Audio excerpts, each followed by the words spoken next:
Hello, Assalamu alaikum and good evening. Welcome to another episode of Health is Wealth. I am your host, Shabnam Riaz. Okay, today we have a fantastic topic to discuss with you, and the topic under discussion today is dyslexia. Dyslexia, don't know how many people have heard about it. If you're familiar with the term, then you'll know what it involves. If not, then we're going to have lots of questions answered today. What is dyslexia? Who does it affect?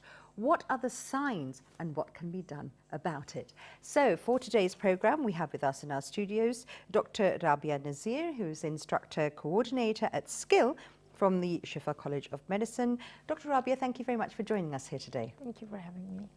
Okay, and before we get back to our guests, we're going to have a look at this report. Dyslexia is a term that some of you must have heard already. Some of you might already be knowing everything there is to know about it. Yet some of you might be coming across this for the first time. Whenever it is about creating an awareness in any subject, rest assured the people behind the cause have very compelling reasons to do so. Awareness regarding anything never hurts.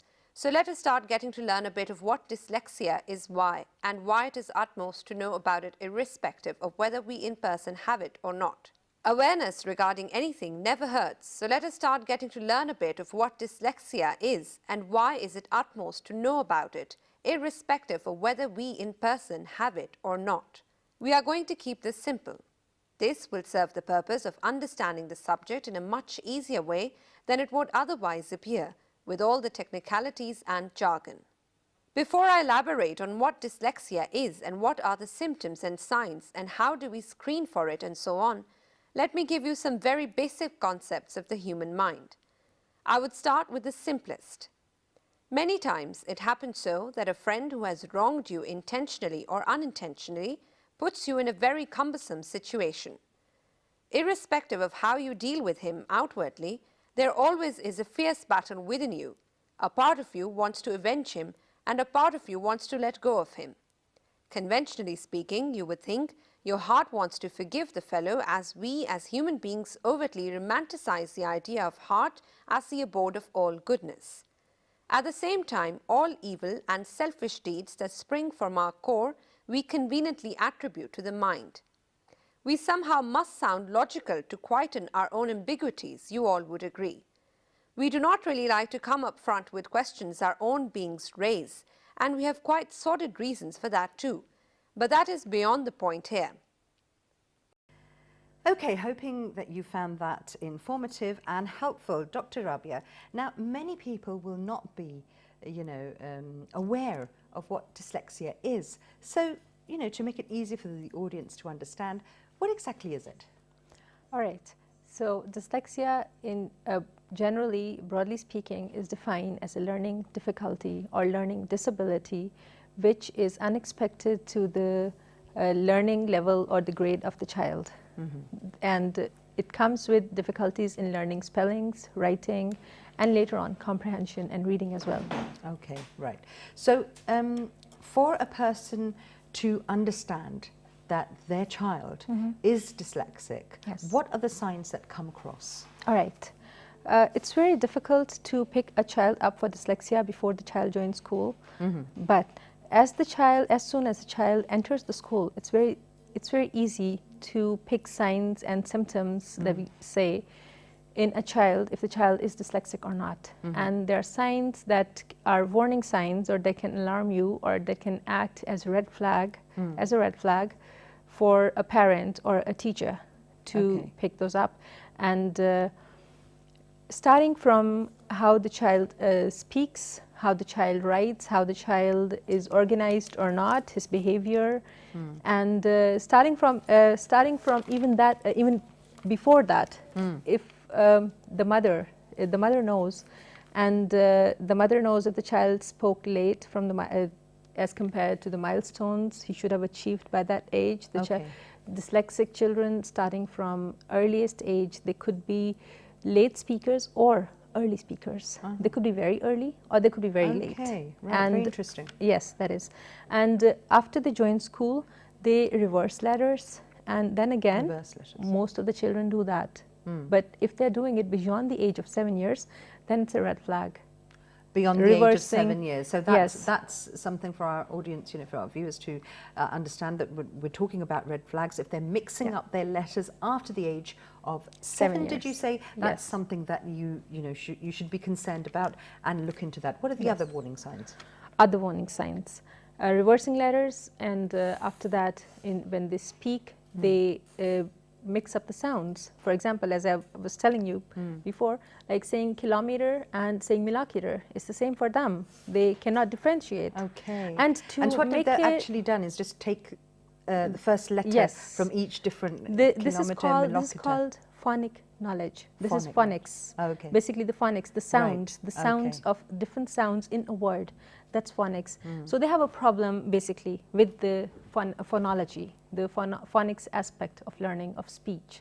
That's where the problem lies. So anything related to phonology is going to affect and will show up in different ways in a dyslexic child. So you've identified, this very important issue. We have, if you talk about parents and children attending school, what happens is there's such a burden even on a young child in our education system that we're constantly pushing them to get better grades, to understand more, and so the level of frustration in a parent and a dyslexic child can be immense if it goes undiagnosed. Yeah, and the reason is that a dyslexic child usually knows that he's not dumb. He's not stupid. He knows that he's intelligent, but at the same time, he's unable to read as well as the peers. He's unable to write as well as his peers. And that is where the problem comes in, because he is unable to understand why are people expecting things from him that he is not supposed to know, because he is doing his best. From his point of view, he's doing the right thing. Yes, he's doing the right thing, because to him, I'll give you an example. Like if you have a chair and you put the chair upside down, it's still a chair, right? Right. It doesn't change anything about the chair. Likewise, a dyslexic child, what does he see? He sees B, he sees D. We're talking about small letters here. Okay. So it's the same if it's facing the right or the left. It's the same. If it's P, it doesn't make much of a difference to him, because they have a problem with directionality, with left and right. So if it's B facing left or D facing right or the opposite or whatever, they are, it's the same for them. So if you tell them to write bed, they might as well write DEB instead of BED. And they will be thinking that it's fine, it's not wrong. Right. So you'll be wrong telling them that you're wrong. Again, that is such an important point, because at that time, as we said, it's just not the parent, it's also the teacher as well. Yeah, the teacher might be getting frustrated and saying, I've told you to write it this way. This is not how you write. And then the poor child who is not being able to convey this, this issue that he or her is having.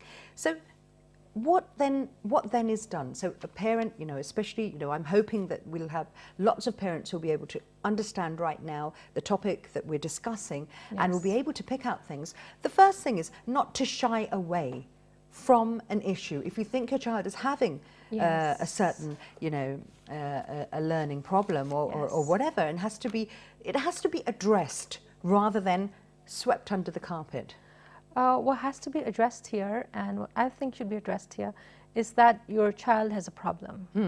And that problem is not being lazy or not being attentive enough or not being hardworking enough. Exactly. Whereas the first thing that comes to a parent's or a teacher's mind is not that the child is a problem, but that the child is not paying enough attention. Exactly. So this is the mindset that needs to be changed. And that's very important. This is where they should be thinking about it more deeply, and they should be more concerned rather than just, it's not exactly brushing it under the carpet, it's more like they're not aware of it, that it could be actually a problem that the child has, because I think psychologically, just understand the nature of the child. No child ever would like to displease the parents or the teacher, just try to understand from his point of view.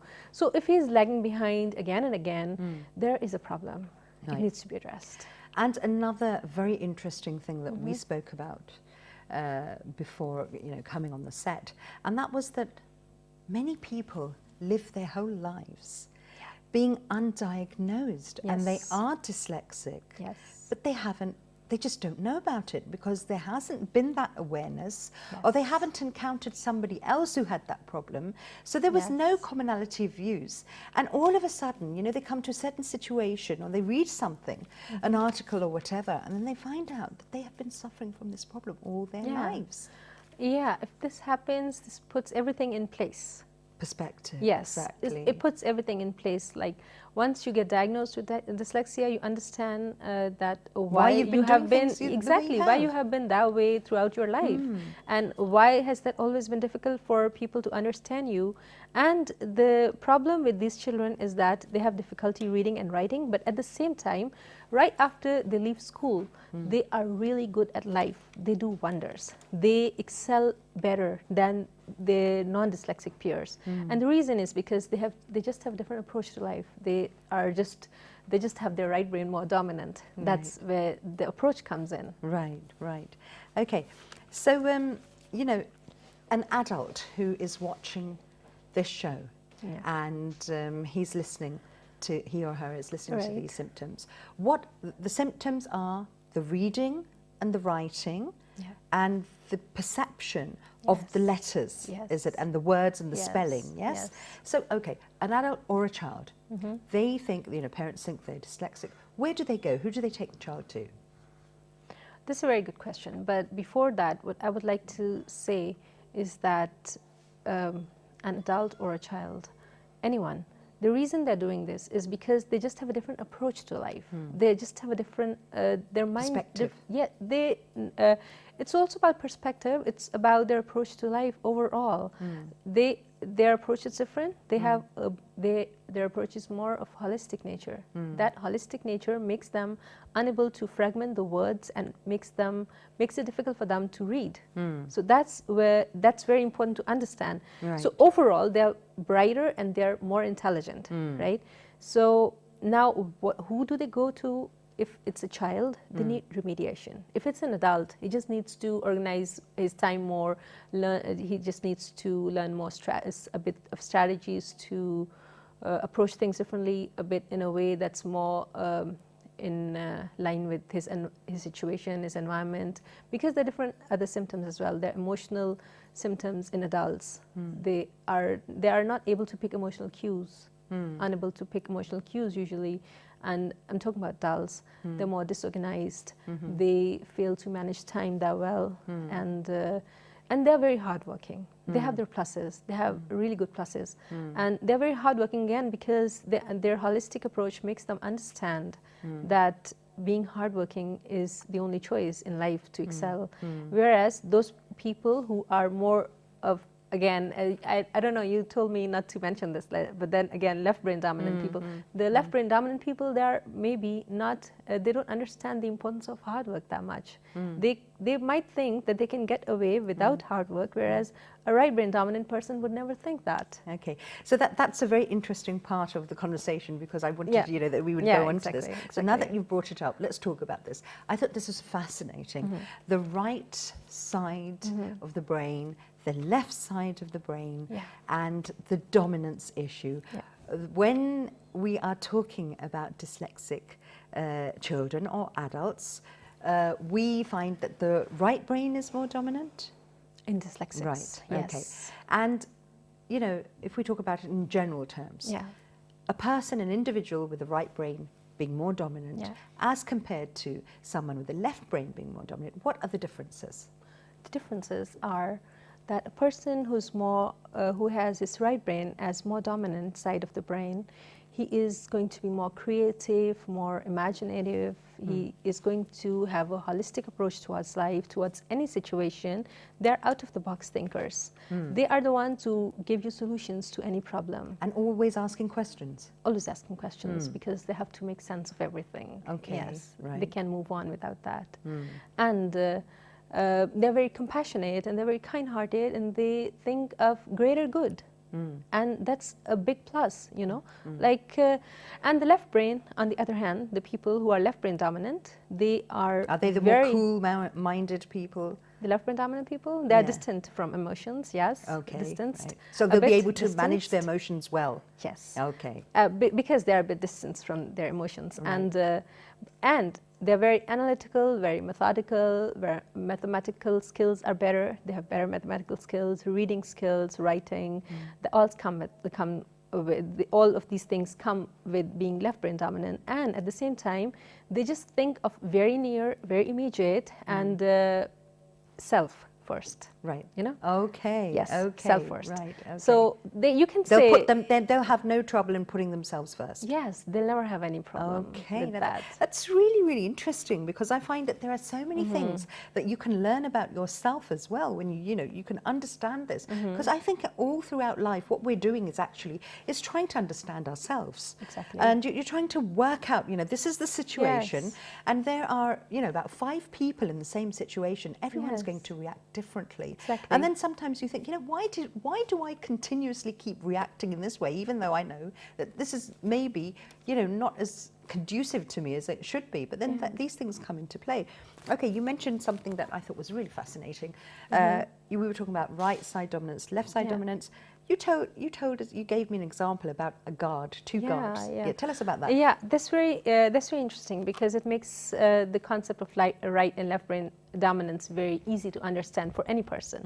For a doctor, it's very easy, but for for a layman, it becomes very easy if you understand just this example. Like, you have 2 guards, one at the top of the building, like a high, like a 6-story or 7 or 12-story building at the top of that, and the other guard is at the base or at the gate of the building, and both of them are looking at the same scenario, same situation, same scene, but both of them are looking at the same scene from different angles. So what matters is the angle they're looking at the scene from. Absolutely. Right? So the guard at the gate would be very knowledgeable about about everything that's around him. He would be able to tell the details of the person approaching him, the vehicles approaching him.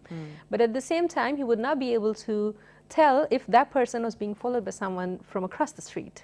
But the guard at the top would know that, Guard at the top would know that. So your right brain is the guard at the top. That's the intuition also related to your right brain dominance, being right brain dominant. And your guard is at the top is your right brain, and the guard at the base is your left brain. And each one of us has that in life. Right. But then again, both of them are going to give you different versions of the same scene. Of course. And, yes. And the important thing is that all of us have always have these 2 voices in our head.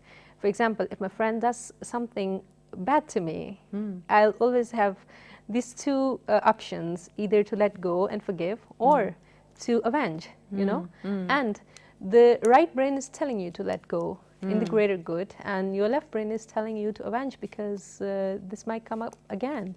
So this is where self-awareness and knowing yourself comes in. And yes, it's also sort of like when you ask somebody the question, or you think to yourself, does my heart rule me or does my mind? Yeah, it's something to do with that too, isn't it? No. It's just that from a layman's point of view, we talk in terms of heart and mind, whereas it's actually your left brain and your right brain. Okay, that's really fantastic. Yeah. And really interesting. So now we're talking about the right brain, okay? The right brain person is the person who has the longer view, let's say, the more extensive view. Yes. So they're not looking, as you said, the immediate concern may not be their concern. Yes, exactly. They're thinking of the bigger picture, because you mentioned the forest and the trees. Yes, exactly. Yes. So they're the ones who are, who can see the forest. Yes. And so they're looking ahead.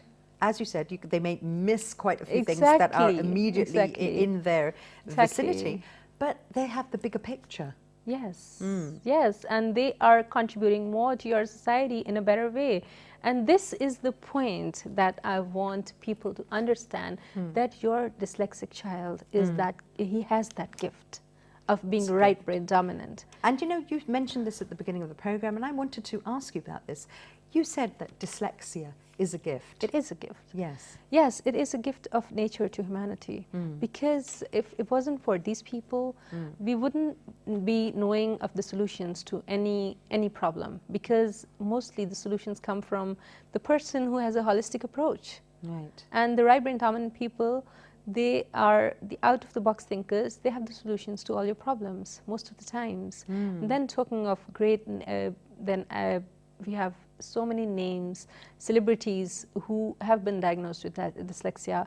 And yes, that's true that people have reservations regarding Einstein and Winston Churchill, if they were dyslexic or not. But then again, they were not really screened for it. So you can't really say if they were or they were not. I mean, if I have reasons to say that they were, then you can have reasons to say they were not. But both of us are right at the same time. Right. So, but giving you examples, I'm sorry, I'm cutting you. Giving you examples from today, I mean, Steven Spielberg, Walt Disney. Again, Steven Spielberg was diagnosed at the age of 60 years in 2007, and he says that at that time, that was the time. It must have been a light bulb moment for him to understand that this is why I used to do this. I know, and that is when he says that everything, it was like everything of the puzzle, all the pieces fell back in place. Yes, I know. That is so true. Exactly. That is so true. Okay, so now we've talked about, you know, dyslexia and the dominance of the right side of the brain. Yeah. So that brings with it lots of challenges and lots of gifts as well. As you said, you know, they're gifted people, they're creative minds. So poets and writers and artists, musicians, you know, many of them probably have the right side more dominant. More dominant, yes. That leads to the Of creativity. course, because your right side is the is the side that helps you be more creative. And if you're more creative, that means your right side is more dominant. Right, okay. So let's talk about other issues as well.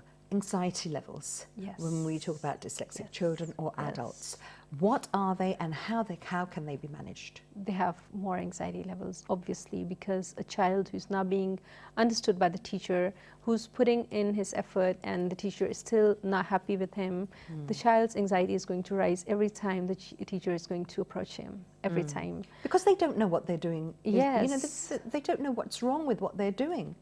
I know, they don't know. And no one is, and the problem lies with just giving them a different set of instructions. Since they're not given the right set of instructions, they fail to understand what they're being told, and the person who's telling them fails to understand why are they not able to meet up, you know. And so what are your tips for teachers? That's where the anxiety comes in. So their anxiety is naturally high. And I'll talk about the tips for the teachers, but before that, the important thing is that these children, their anxiety levels are skyrocketing in situations where there is extra stress put on them. For example, if he's making 10 mistakes otherwise, you put him under stress and he won't be able to do anything. Of course. Yes. And especially, you know, if they're asked to read out aloud in the they class. They shouldn't be asked. If the teacher knows, they shouldn't be asked, because, you know, like I've read it somewhere and it makes a lot of sense that you're making every child read out loud in the class, and if you skip one child, no one is going to notice that. Yes. But it's very important to protect the self-esteem of the child. Protect the self-esteem of the child, and also the most important thing, the most basic thing, is to understand that the child is dyslexic. Exactly. So, you know, many people can also read up on the internet about it as well if they want further information. Yes. And this is something that has to be managed. The problem actually mainly is with our perception and our handling of a dyslexic individual, isn't it? Yes. So tell us how, you know, that should be. We should create more awareness among people, among parents, among teachers. That is very important.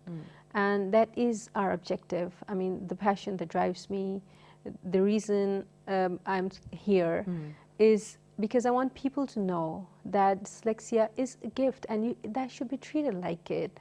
It's, you know, like you have a child who has this, who's blessed, who has this gift, and you fail to understand the child, and at the same time you're harming his self-esteem every time he's making a mistake, just because he is an outstanding child, and you are not that outstanding to understand him. Rabia, tell us about your own personal, you know, journey with dyslexia and what it's meant in your life. All right, that's very important. has a great value. And the reason is that I was also not very inclined to reading about dyslexia or knowing about dyslexia or what it was. Although being doctors, we did go through this once or twice during our course learning at med school. But it was only after I diagnosed my son that I got interested in learning more about dyslexia. And how did you diagnose him? And I diagnosed him as soon as he joined school. Right. And I was lucky enough to have been taught by really great teachers. And I knew what it was when I saw him making half-formed letters. I mean, if he was making a circle, he wouldn't make the complete circle. And that's a red flag. Being a doctor, I knew that, I knew this part, this much at least, that there was one part of the brain more dominant, significantly more dominant, to the extent that he wasn't completing the circle. And this is not that most of the children would do. Most of the dyslexic children would not do that either. And so that was where I got alarmed. Okay. And I picked that up. And then I realized that he had dyslexia. Right. And it was only after that, I mean, he's now 8.5 years old. And I've been with him throughout. And again, talking of my personal experience with that, it has been wonderful because since I knew and I have been by his side at every step, it has made him a very privileged child in a way. And you've probably felt closer as well to him. Well, that's again different because I feel closer to all of my kids. But the important thing is that his teachers have always cooperated with me, always. I mean, there hasn't been a single teacher who has not cooperated with me. What exactly, yes, exactly. The requirements are. I mean, so you diagnosed him, then what was your next step? You went to the school? Yes, and I told them, and that's very important. That's very important, and this is something that I think all the parents should do if they know that your child is a problem. So you have to have ways to address that. Of course. And so my way, well, again, as a parent, it was very difficult for me to accept that initially. Of course. It was very difficult for me. And what were your concerns as a parent? Okay, I'll talk about it because it's important, because I think this is the story of every mother or who has a dyslexic child. It's very important. Okay, it was in denial. I knew it. It was there, and I could not deny that. But at the same time, I was very unhappy about it. I wasn't happy at all. And when I started reading up on that, initially, what I came across was that the children who have dyslexia will always be falling short of their class level, and that was not acceptable to me as a mother. And so what I did was that, and that was very initial. I did not know about dyslexia that much at that time. And what I did was I made him skip a grade. I did make him skip a grade. Okay. And when we switched, I switched his school, and I moved him to.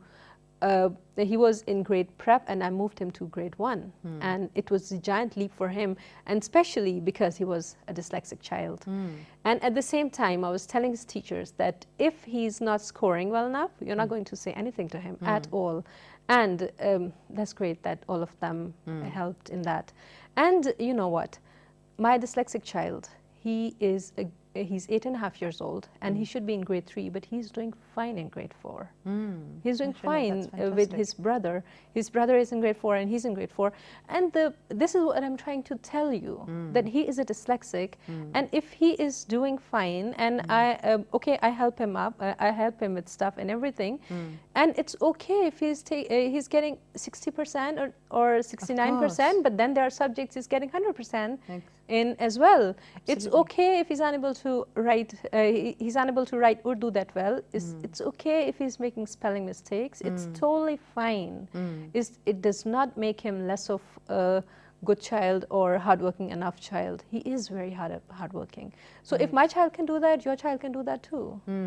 So what are your tips for a parent who support your child, understands, support your child. Okay, that's the most important thing, because they're going to get over these deficiencies. Never harm their self-esteem ever. They are going to get over these deficiencies with time, with remediation, with help. They will get over these, and it should not be a problem if your child is not getting 100% in every subject.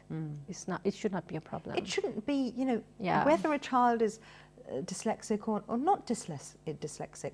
I would think that it's unfair of parents to Exactly. set the bar so high and put children in so much stress, you know, that you've got to come first, you've got to get full marks. I think that just them doing their best is should be enough for us. Exactly. You know? Exactly. So that's something that we also need to sort of understand.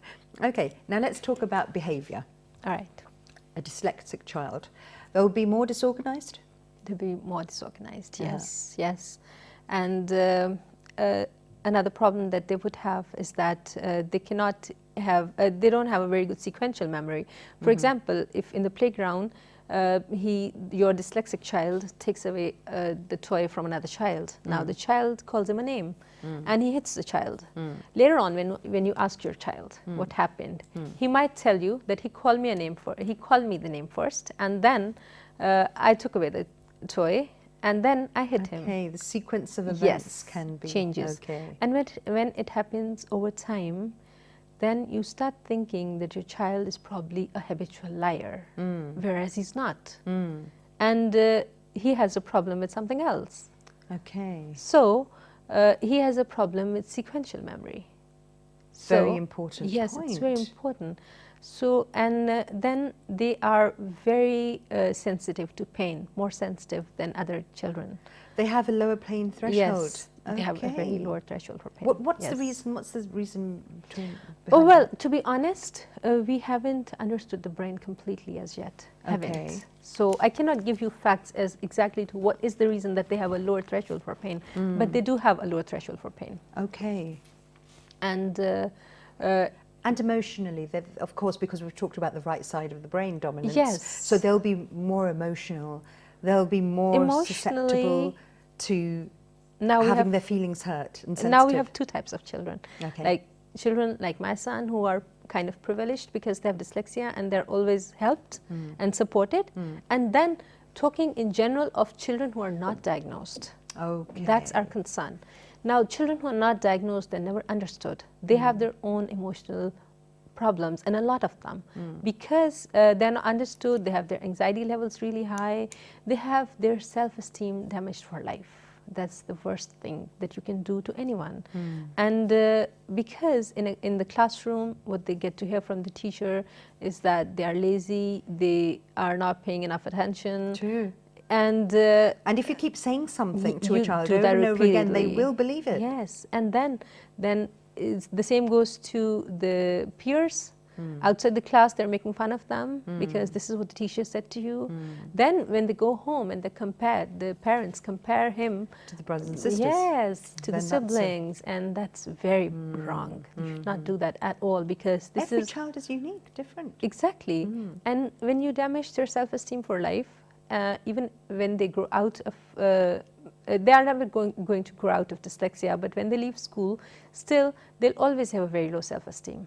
They'll always have a very low self-esteem. So this is something that should not happen.